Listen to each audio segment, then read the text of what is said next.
Tax day just around the corner. Could we see a doom spending rally? Today we'll break it down with a tax expert. You guys don't want to miss it.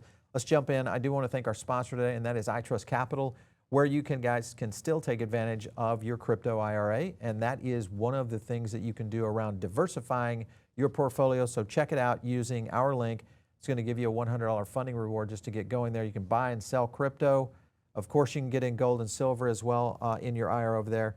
So very easy to set up and no monthly fees. So a nice package for you guys as you build your IRA. I wanted to bring in David from Coinledger. We've had him on usually around this time of year talking about taxes. So David, how are you?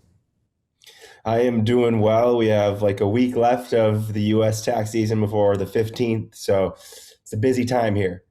Yeah, no kidding. Listen, we've got a couple of people pointing at the April 15th as a potential bullish indicator. Matt Hogan was talking about it, saying, hey, the 15th could mean that we could see an uptrend of people finally off the hook of having to deal with taxes after the 15th. Do you think we'll see a rally on crypto after all this? What's been the I think there's a chance. I think there's a chance, as people get refunds back, there is more liquidity in the market, especially amongst retail folks. And so I think there's a chance that some of that finds its way into crypto assets. We saw this last year on Gen Z and some millennials that were doom spending is what they call it. And typically it's like you get your tax refund back and then you go put it against a few things.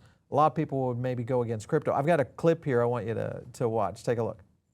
We're not going to be financially responsible with our tax refund, if I'm being completely honest. You know what? I'm going to get me a little something. I put $800 into my stocks. Hi, my beauties. Let's spend the day together. First, we're going to go get breakfast at Waffle House. Let's go do some retail shopping. I got the brownie batter. It was okay, but not my favorite. I'm about to spend all of my money. Looks like Christmas came early. They better send it with interest. They're real quick to charge us interest when we owe them money. It is okay to save. But do you know how rare this is to find online? This is how the Disney company is still raking in cash. It is unbelievable.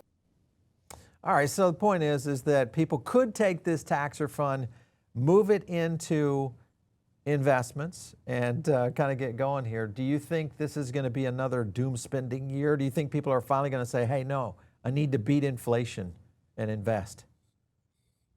Yeah, I think some of the money will find its way into investments and some won't. The question is how much. I don't know, but I do think, a chunk of that will find its way into assets like crypto.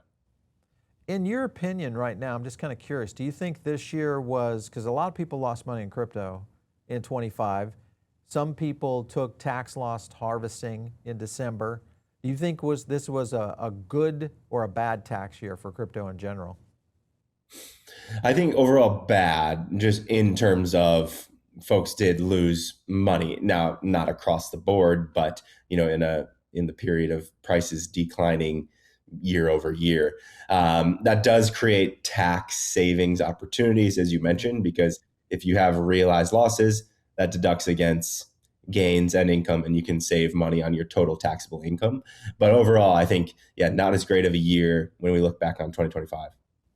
Anything that you guys have been getting in terms of data or trends that you could see, especially for preparing for 2026, that you could share with us? Anything that you're watching? Yeah, the big thing is the big change that all the exchanges are now sending out Form 1099-DA to all investors. So if you bought, sold, or traded crypto on, let's say Coinbase, now Coinbase will send you a tax form that details those trades, and the IRS will receive an identical copy. And so this is really kind of bringing out folks who maybe are a little bit behind or haven't historically been reporting any crypto income.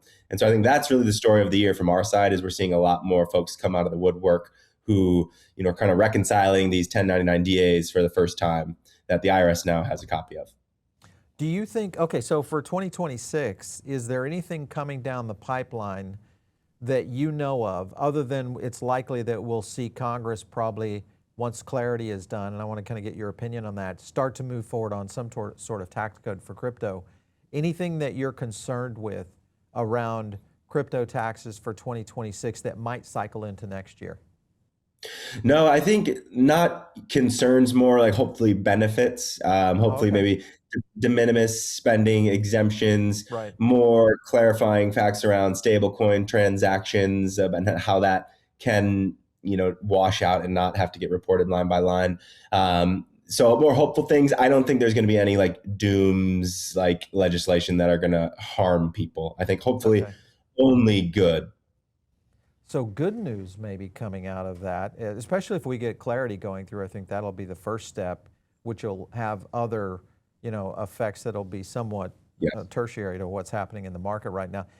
I'm looking at the potential here of taking your tax refund and looking at long-term savings. And if you think about staking ETH would be one, I think it's right now about 2.5.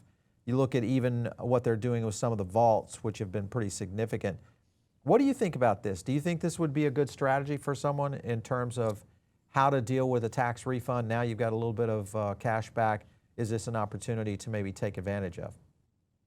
Yeah, I think as interest rates have come down, more incentive to put liquid assets into these types of vehicles is Mhm. kind of the money markets aren't paying out as high. So if you just have idle cash, can be a good spot to keep some of that cash, or pull it off kind of in an investment. As we've seen, the money market funds aren't paying what they were a couple years ago.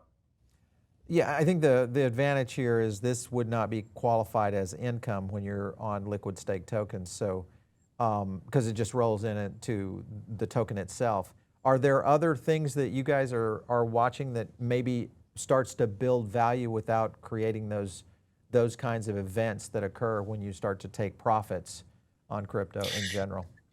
Yeah, you're totally right. When it accrues to kind of the token itself in that mechanism, Right. then when you realize the gain by exiting the position, it's like a sale event. And that realizes capital gains, most tax professionals would argue, which are taxed typically less than your ordinary income tax bracket. And so that is a great strategy if you're wanting staking exposure to go that route rather than a route where you're getting dripped rewards to a wallet, which that is very certainly income, which is going to be taxed at your ordinary income tax rate. So we're seeing Bitcoin now hovering around 70K again, even after the most recent events, we started to see a little bit of upside. But the point being is that is this a time maybe in which somebody might start, because for 2026 they may not want to take and sell their Bitcoin, but they may want to garner assets against it. So taking out a loan, things of that. Is that still a solid strategy for a crypto investor? Is loaning against their asset? Yeah, totally. If you are trying to make a large purchase in your life and you need some cash, but you don't want to sell your Bitcoin Yeah. and you don't want to realize maybe you still are in a large gain position, a lot of folks do find when they run the numbers that, hey, the lending rate that I'm going to owe on lending against my Bitcoin, pulling out cash, kind of like a home equity loan, if you think about it, is less than the tax bill I would incur by just liquidating it. Now, you have to be aware of if you take out a loan and the price goes down, you could get margin called and have to post more collateral. But this has been a strategy that sophisticated folks have been using for a long time to not sure. realize the capital gain and still be able to leverage the asset value of their Bitcoin holdings. Well, I think the difference here for a lot of people who have maybe done with this with real estate or gold is the volatility that crypto typically encounters. So that's the one factor there. But at the point we are right now, which is I would say either near the bottom or possibly seeing one major leg down again, it's very possible, depending on what your loan to value would be, that would probably be a good time as you start to see it going down, because then as it accelerates up, it starts to create a really great benefit for you. Let's talk about the Clarity Act. So Clarity comes through. Right now, there's a new White House report out here. They did a whole thing on whether or not stablecoins would cause problems for banks. They found out that no, it's not necessarily the case. I'm kind of curious on your opinion. You've been watching this for quite some time. Do you think we could get lucky and actually win on the yield situation in general, the industry? Yeah, I hope so. I think Coinbase and others have been fighting the good fights, and I'm hopeful that we can, get those wins and get that passed into law, so that future administrations, whether left or right, that is much harder to change when it gets signed into law. Yeah. Before we go to our lightning round, David, which is just kind of a quick random questions on where the industry is as related to taxes, is there anything that a person could do now, knowing that tax deadline is next week? Is there anything they can do now? And would an extension hurt them or help them, even if they owed tax? What would you Yeah. be your scenario there? So there's no penalty or harm in filing an extension. Now, to your point, if you do owe taxes, then you need to make that payment before April 15th. Otherwise, you'll owe penalties. But if you don't have all of your documents together, or if you're missing some maybe K1s or 1099s that you're going to need, a lot of people file an extension, gives them till, in the middle of October to get everything fully filed with their tax return. And so that is a great strategy. It's not even really a strategy. It's just a time buyer if you don't have everything fully put together. Now, again, if you still are going to owe taxes, you should make an estimated payment and try to overshoot what you believe you're going to owe, because then that will come back to you when you file the return as a refund. But yes, a lot of crypto investors do file extensions for kind of these reasons. What is the one tip now that it's past April 15th, we're already starting to prepare for next year, 2026. Is there anything a tax planner should do now, someone that's starting to say, hey, I'm going to really start to get ahead of this game? Yeah, I think the biggest thing is take a look at what assets you're holding are underwater or not, meaning what's in a loss position or what's not. Because tax loss harvesting, while it's most commonly done in December, can be done at any point throughout the year. So if you, for example, let's say are expecting a large gain in some other asset class, let's say you're selling a house this year, or you have a big run on some AI stocks that you've been investing in. Yeah. And if you're down in a crypto position, it can be smart to, hey, realize that right now, you lock in that loss, buy back in, and then you can offset against the expected capital gain. Right. And so it's smart from like a tax planning perspective to try to match those losses and the gains, because those are going to net out on the tax year. Well, you just hit on something, and that is, the wash rule, being able to jump back into that same asset, and the only variance would be maybe a few days of trades. That is a huge strategy, I think. And back to your point, because where the market is right now, you could take that loss. I agree, especially if you are up against maybe a house sale or maybe some gold sales or other assets, a business, et cetera, that could start to play into that. I want to go over to our lightning round and ask you a few questions. Do you think Congress is going to pass a crypto tax related bill this year? No, if you don't count the clarity stuff. All right, so not on that one. Who is more to blame for the 26 crypto tax reporting nightmare? If I had to choose, Biden more so is when the really onerous stuff got passed, and now it's being implemented now. I see, okay. And then as far as the issue on one big beautiful bill, tax cuts, worth the economic chaos in terms of Trump's war, healthcare cuts, inflation, all that. What do you think?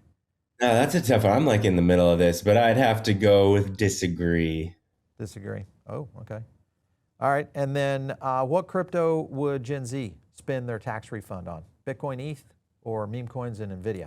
Oh, I feel like I'm disconnected for this, but I'm gonna go Bitcoin and ETH. Bitcoin, ETH. For the Gen Z crowd, I kind of agree with you there. I think it will be Bitcoin, ETH, for sure. What would you recommend people use their tax refund for? Pay off debt or invest? I right now would pay off debt if that's what people are Get sitting away on. from the high interest. I'm on your. That's the Dave Ramsey plan. Yeah. Is get away from debt. Tax advisors should be replaced by AI agents. Are you guys using any kind of AI within Coinledger right now? Yeah, that's our biggest push internally, actually, and that's the biggest growth of our business is our professional service offerings. And we're laying in AI agents to handle a lot of those day-to-day heavy manual tasks. So I'm going to agree. I don't know, but should they be replaced? But they over time will more and more. Now, it takes a long time for these technology to really distribute, but I agree on that. So when you say you're adding it into your professional services, what is that? Yeah, so Coinledger will do your crypto taxes for you. So if you don't want to you're the H&R do it Block of yourself, crypto. yeah, if you don't want to do it yourself, our team will just do it for you. Now, obviously, we charge much more money for that. Okay. But that's a very manual process. We go through your whole account, we reconcile all of your trades, we make sure everything's being reported correctly. Now we can really layer in smart agentic work streams to do a lot of that heavy work, right? Hey, this AI agent will run through a whole customer's transactions, figure out, oh, this all should be labeled income, these should be marked as transfers, etc. Yeah. All right. I didn't know you guys had that, so that's good news for that. Anything else you guys are planning for, working on this year for the 26 year that you can kind of share? Yeah, the biggest thing we'll be leaning into this. So we will be offering more and more full service offerings. So we will do your tax returns for you. We will do all of your crypto reconciliations for you. And this is the fastest growing line of our business. And so we're really leaning in, building a lot of smart technology to kind of be able to do that really well. Listen, I think that's a good product because so many CPAs right now run away from this. They just don't understand enough about it, and they just don't, obviously they don't want to get in sideways with a client. So I think that'll be a big benefit. Do you think that okay, first of all, I guess my question to you is, have you elevated that up into where you will do it for a managed trust that's also dealing with that rather than just a personal tax? Have not gotten in there, but I'm sure as we really sink our teeth in to just full personal tax returns, we'll get a lot more feedback from the market. So I can't say not yet, but that's an interesting one. I know a lot of people over this last year, they had been putting a lot of their assets into managed trust. And several people that come to our seminars keep talking about this. And one of the problems they face is the tax issues down the road, because either their CPAs or their accountants don't completely understand the crypto side of it. They understand the other stuff, but the crypto side of it is usually what muddies the waters. So anyway, David, listen, thanks for coming in today. Hey, thank you. Always good to chat, Paul, and glad you're doing well.